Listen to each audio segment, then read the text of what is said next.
Bueno, muy buenos días, bienvenidos, buenas tardes, buenas noches en el lugar donde se conecten a nuestro canal de YouTube.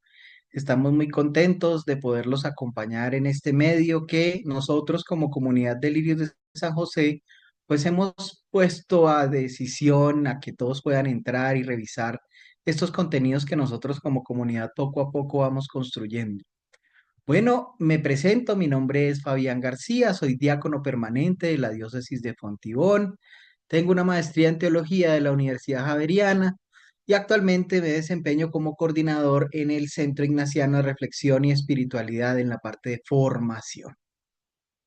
Bueno, pues estas grabaciones que vamos a tener a disposición de todas las personas tienen una pretensión fundamentalmente orante, es decir, preparamos estos contenidos con la idea de que puedan acceder a ellos desde una perspectiva de oración.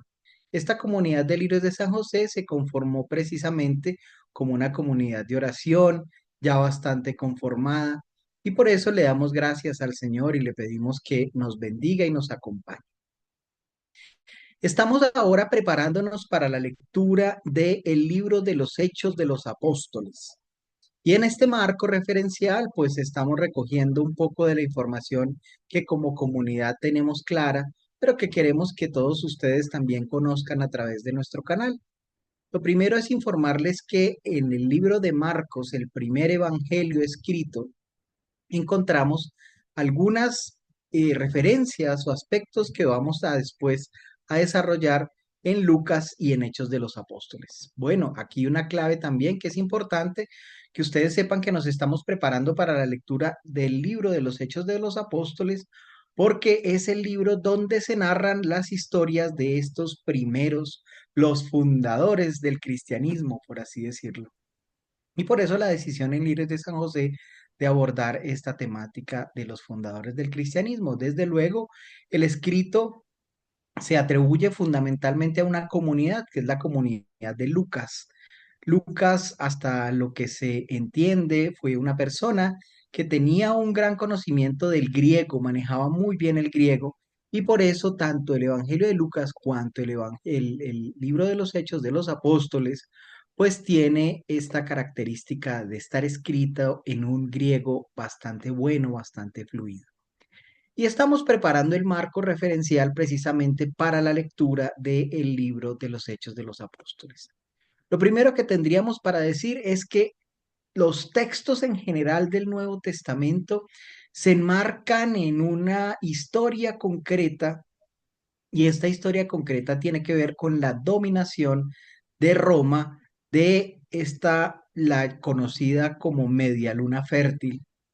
Y desde luego todos estos pueblos palestinos van a verse influenciados por Roma, pero también por la herencia que Roma en su momento tuvo de otras culturas y de otras religiones. En el aspecto cultural y religioso vamos a encontrar también una marcada estructura griega. Ahorita les decíamos que efectivamente tanto el Evangelio de Lucas como Hechos de los Apóstoles son escritos en un buen griego, pero el contexto cultural y religioso griego también va a ser muy importante para Roma.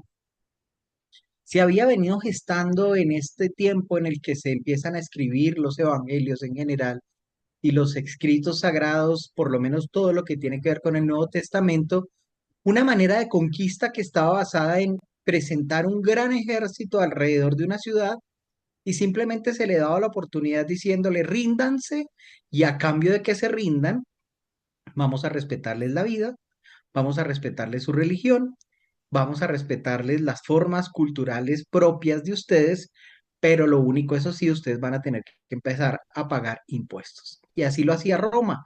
Llegaba con un ejército grandioso, maravilloso, gigante, y simplemente le decía a los reyes, bueno, usted tiene la oportunidad de hacer que usted y su gente sobrevivan, simplemente ríndanse, únanse al imperio romano, nosotros vamos a dejar una persona de ustedes mismos, pero que nos rinda cuentas a nosotros.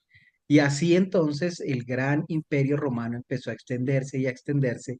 Y es en esta, digamos, en este momento cultural y religioso que se va a desentrañar nuestro recorrido por este libro de los Hechos de los Apóstoles. ¿Por qué la dominación griega o por qué los romanos aceptaron tanto de los griegos? Los griegos tenían varias características que para los romanos eran importantes. La primera de ellas era el politeísmo. Los romanos también eran politeístas y aceptaron a los dioses griegos, solo que les cambiaron los nombres, pero todo el mundo tenía la referencia tanto del nombre griego como del nombre romano. Lo segundo era la cultura relacionada a la formación del cuerpo y del alma, como ellos lo denominaban. Es decir, había que formar no solamente físicamente al cuerpo, dominar el cuerpo, sino también formar el alma. Hoy en día podríamos decir mente sana en cuerpo sano, pero pues ellos no tenían ese concepto de que el que pensaba era el cerebro, sino más bien vamos a ver un concepto muy clave que es que pensaban que todos pensábamos era con el corazón, que era el corazón allí donde se movían los pensamientos. Y esto va a ser clave para nuestra lectura tanto de Lucas como Hechos de los Apóstoles, que comprendamos esto, la diferencia entre Oriente y Occidente. La forma como nosotros pensamos, nos movemos y existimos es una forma, por así decirlo, occidental, pero los libros sagrados fueron escritos en una mentalidad oriental. Esto va a ser muy importante. Desde luego que también comprenderemos un poco esta mentalidad griega que fue heredada por los romanos y que va a llegar hasta este tiempo. Bueno, pues, ¿qué pasó entonces? Lo que pasó fue que la época en que los persas ya cayeron, por así decirlo, pero fueron invadidos por los griegos, se empezó a dar como el horizonte del Nuevo Testamento en general, porque la presencia griega en Palestina, en su política, generó una, llamamos, helenización de Palestina en general. Incluso por la fuerza y la violencia se llegaron a imponer estas costumbres helénicas en Palestina. Esto desde luego fue fermento de una especie de como combinación entre el judaísmo y estos pensamientos griegos. Esto va a terminar en una especie de como de crisol en el cual se juntan estas ideas griegas con este judaísmo tradicional que se manejaba en el pueblo de Palestina. Hay una serie como de victorias que es importante que tengamos en cuenta. La victoria, por ejemplo, de Gránico hacia el año 334, de Iso en el 333, en Tiro y en Gaza en el 332, la famosa batalla de Gaugamela en el 331 a.C., son algunos de los momentos principales que nos van mostrando como esa decadencia del imperio persa y la implantación de la hegemonía griega. Desde luego aquí tenemos que recordar un personaje supremamente central que es Alejandro Magno, hijo del rey Filipo, que estaba siendo formado o fue formado en su juventud por Aristóteles. Aristóteles, este gran pensador griego que generó una gran influencia en el modo de pensar de Alejandro. Y aquí tres características que vamos a tener muy en cuenta para que podamos también comprender un poco lo que se podría denominar las proveniencias. Lo primero es decirles que en la parte específicamente del lenguaje, el lugar en el cual se desenvuelve el lenguaje va a ser fundamental. Y nosotros en Colombia, por ejemplo, tenemos regiones.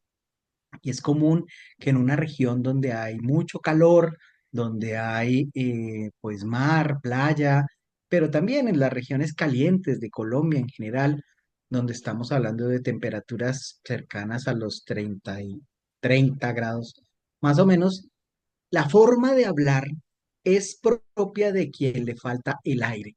Aquí les decimos costeños. ¿Cómo son los costeños? Los que saludan, ajá, ¿y tú qué? Ajá. Ajá. Esta apertura de la boca muy grande, se debe precisamente al calor, a la necesidad de absorber mayor cantidad de aire, pero esto genera una cultura propia, un lenguaje propio, una manera de ser.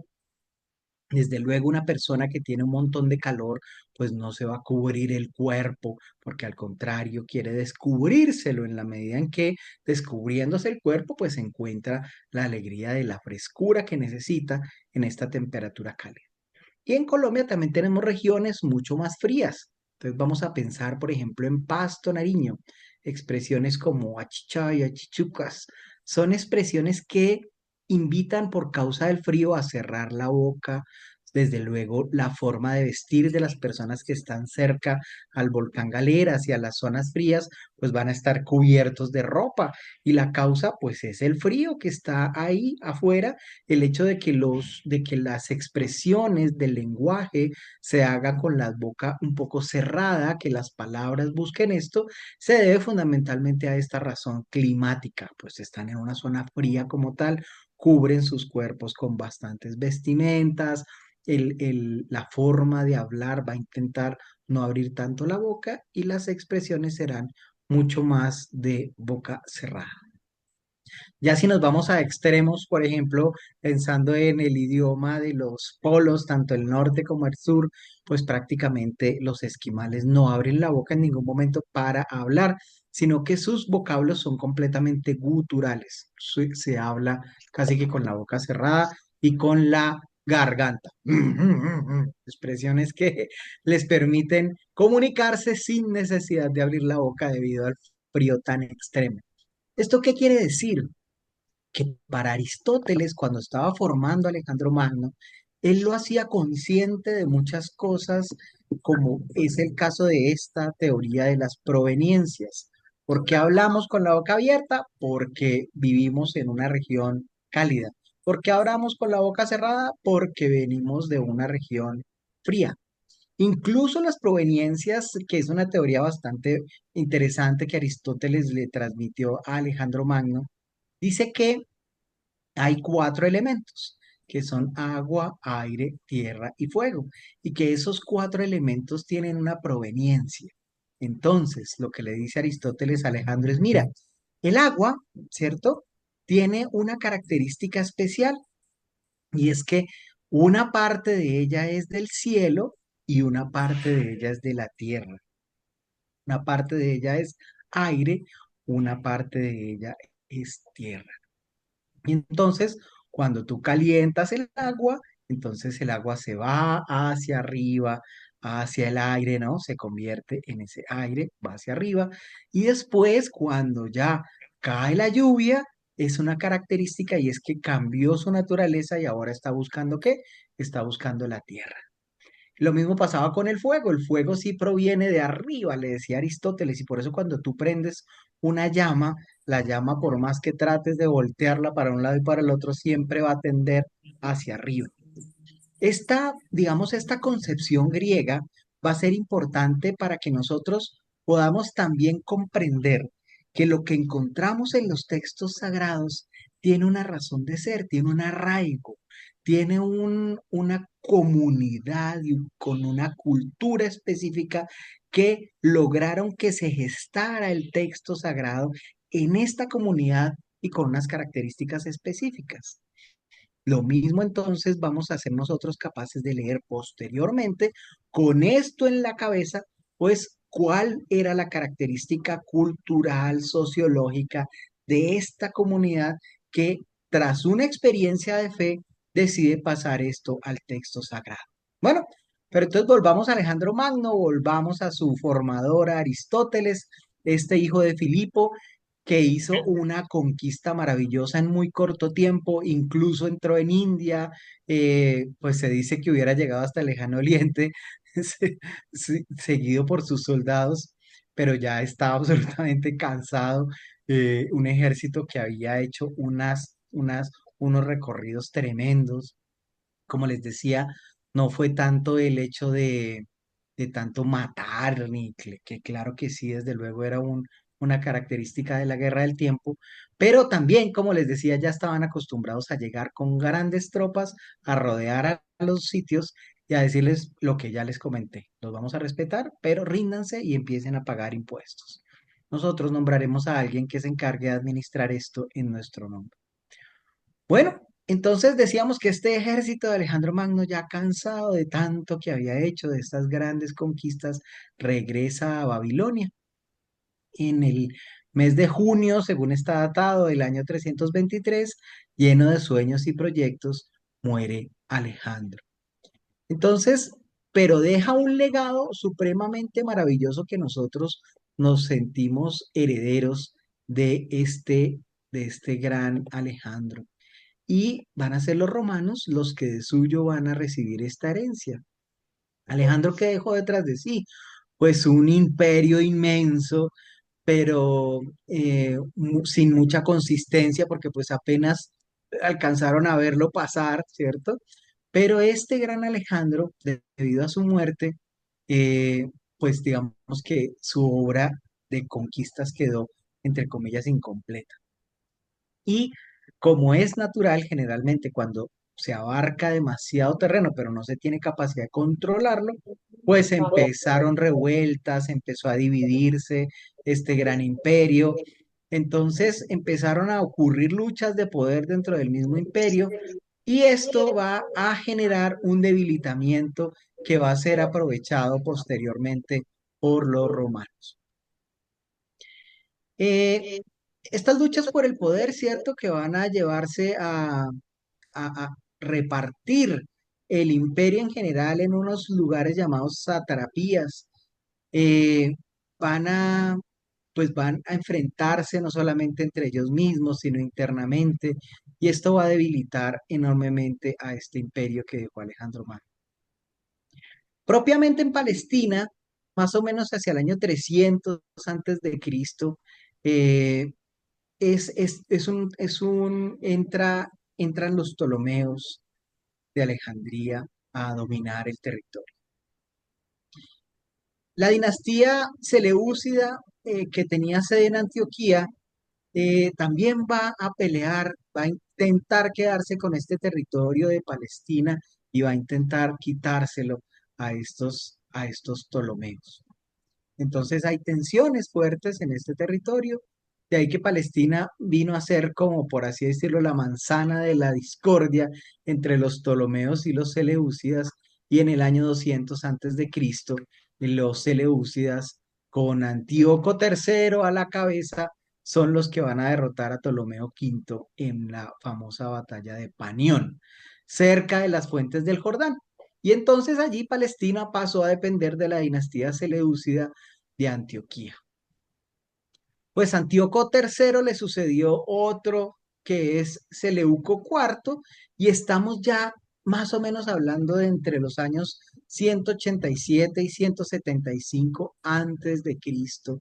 Eh, Esto va a generar como consecuencia la llegada de un canciller, que es el canciller Heliodoro, a Jerusalén, con el fin de qué? De que logre un acuerdo con los sacerdotes en lo que tiene que ver con el dinero del templo.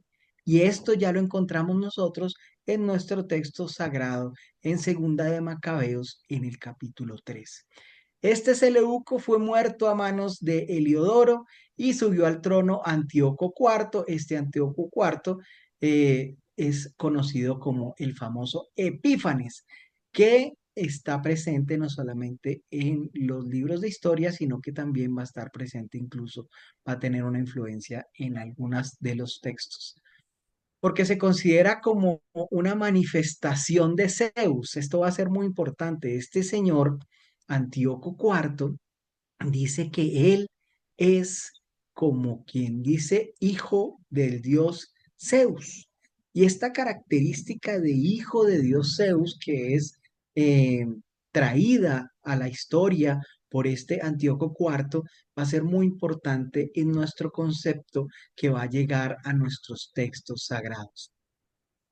Poco a poco, como les comentaba, este proceso de helenización que ya había empezado pues después de la caída del Imperio Persa, que se intensificó muchísimo en la dominación de los Ptolomeos, ahora en este periodo alcanza con Seleucidas y muy especialmente con Antíoco IV, eh, genera como una persecución religiosa contra este monoteísmo judío del yavismo. Es un momento muy difícil porque este señor Antíoco IV, que se declara hijo de Zeus, desde luego, quiere en cierta forma imponer el politeísmo, y estos primeros judíos que creían en Yahvé, que eran monoteístas, van a ser declarados personas no gratas en el territorio de Palestina. Entonces, pues una buena parte de los judíos decide pues decir, no, está bien, pues vamos a aceptar este politeísmo, adoptaremos la cultura helénica, e incluso públicamente muchos de los judíos son obligados a apostatar de su fe en Yahvé, de esta fe monoteísta. Pero también otros decidieron huir porque no estaban dispuestos a plegarse a este politeísmo griego que les estaba imponiendo este rey, y empieza una famosa revolución, que es la revolución de los macabeos. La revolución macabea va a ser muy importante en nuestro conocimiento del texto.